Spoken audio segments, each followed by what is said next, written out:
bagong loan application na naman guys yung pag-uusapan natin dito. At alam nyo guys, medyo promising tong loan application na pag-uusapan natin. Kasi laki-laki po ng offer niya sa akin bilang first time po na gumamit ng loan application niya. At kung makikita mo nga dito guys sa kanilang application, meron po siyang payoff na 10,000 yung una ha. Second loan amount is 25,000 tapos umangat ng 30,000 pesos. Talagang mapapa-install ka dito guys kapag ganito kalaki po yung offer ng bagong loan application na to. So, ang pangalan nga po pala nito is Asset Cred Loan Up Philippines. So, under po siya guys ng Asset Lending Corporation. As of now, meron siyang 215 ratings at 4.8 stars. So, silipin muna natin guys kung magkano ang pwede nating ma-loan dito, magkano yung mga pwedeng ibawas sa service fee at transaction fee para malaman natin guys kung okay talaga siyang utangan guys. So, ako muna guys ang magta-try ng application na to kung okay para sa inyo yung service fee niya, saka kayo mag-apply dito guys. Pero bago yun guys, kapag hindi ka pa nakasubscribe sa aking YouTube channel, kindly click the subscribe button, turn on the notification bell, and be updated lagi sa ating mga latest vlogs kasi meron po ako laging pinipili na dalawang lucky winners. At ito na po yung unang lucky winners natin. So, congratulations po sa'yo paagad. I-claim mo na po yung prizes mo sa aking Gmail account. And for those na hindi pa dyan nananalo, so tuloy-tuloy lang guys, wag po kayong mawalan ng pag-asa. At yan, i-announce ko na rin po sa Monday yung ating mananalo sa ating pa-cellphone giveaway winners. Kaya stay connected, stay active lang, walang aayaw. Ayan, kung interesado ka naman na malaman kung anong meron dito kay Asset Cred Loan Up Philippines, nako, keep on watching.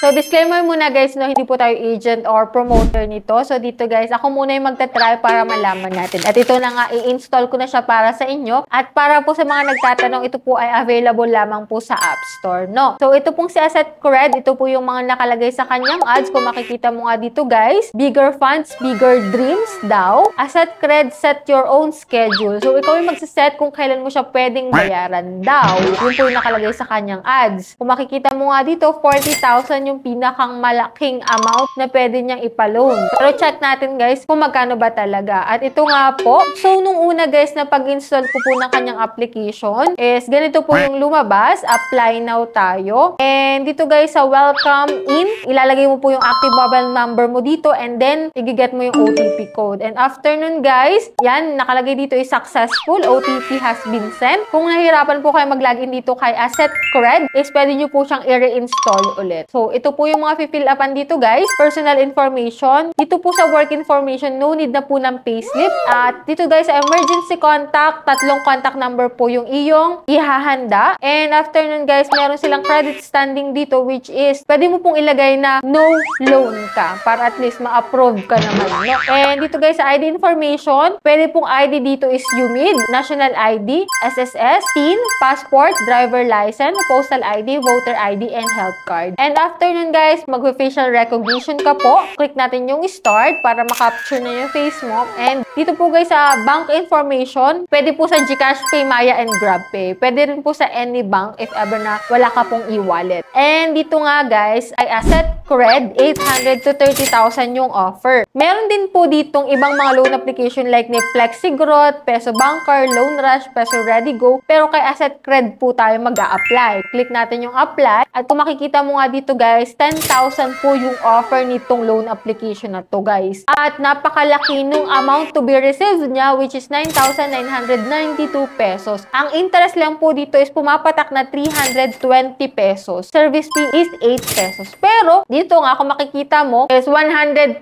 days po yung kanyang repayment period pero hindi natin sure kung 120 days ba yan talaga. Pero nakalagay naman dito sa kanilang loan details guys na magbabayad ka po on November 1 which is 3,060 pesos po yung unang babayaran mo. Next po is December 11, 2,740. Next po is January 20, 2,740 rin po. So dito guys, goods to guys kapag ito ay totoo at legit talaga na 120 days to pay. Pero sabi ko nga sa inyo guys, may na-encounter na rin po ako na ganitong loan details na 10,000 yung offer pero hindi naman po talaga 10,000 yung pinapaloan sa akin. At yung sa interest na sinasabi dito na 320 at service fee na 8 pesos, hindi po sila transparent doon. So, ewan ko lang dito guys kay Asset Cred kasi last time may ganito ding loan details is nasa 7,400 po yung in-offer sa akin pero nasa 4,000 lang po yung na-receive ko. So, nalugi po ako ng 3,000 doon at 7 days to pay lang siya. Kahit po sinasabi dito na 120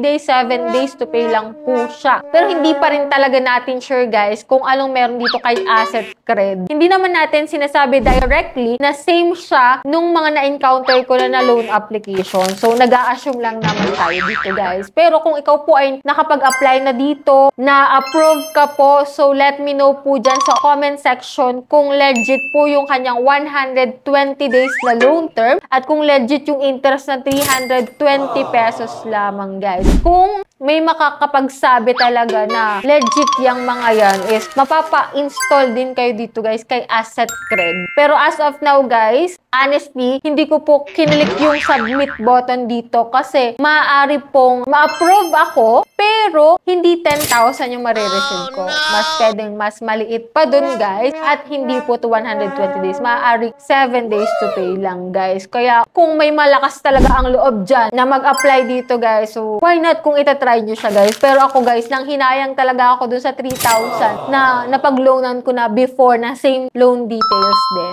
Pero at least nasilip naman natin kung anong meron dito kay Asset Cred. Nasa sa inyo na guys yung desisyon kung gusto nyong mag-try na mag-apply dito kay Asset Cred kahit pa ganito yung loan details na same ng mga loan details na na-applyan ko before. Anyways, that's it lang po yung ating review about dito kay Asset Cred. Sinilip lang natin siya para maipakita sa inyo kung ano bang meron dito sa application na to guys at kung magkano yung pwede nating ma-receive. So sabi nga, 9,992 daw ang pwede nating ma-receive dun sa 10,000 pesos. So nasa sa inyo guys yung desisyon. Wala sa akin kung gusto niyo siyang itry or hindi. Anyways, i-announce ko muna yung ating second lucky winners bago tayo magtapos ng ating vlog. So, congratulations na po sa'yo kaagad. I-claim mo na po yung prizes mo sa aking Gmail account. And don't worry, kapag hindi ka pa nananalo, no, may susunod pa naman tayong uploads dyan. Kaya, stay connected, stay active lang. So, that's it. Yan lang muna yung vlog natin about dito kay Asset Cred. Kung may katanungan kayo, i-comment nyo lang po dyan sa comment section. And for those na hindi pa dyan nakasubscribe, i-click mo na yung subscribe button, turn on the notification bell, and be updated lagi sa ating mga latest vlogs. So, bye-bye na muna for now, guys. See you on my next video.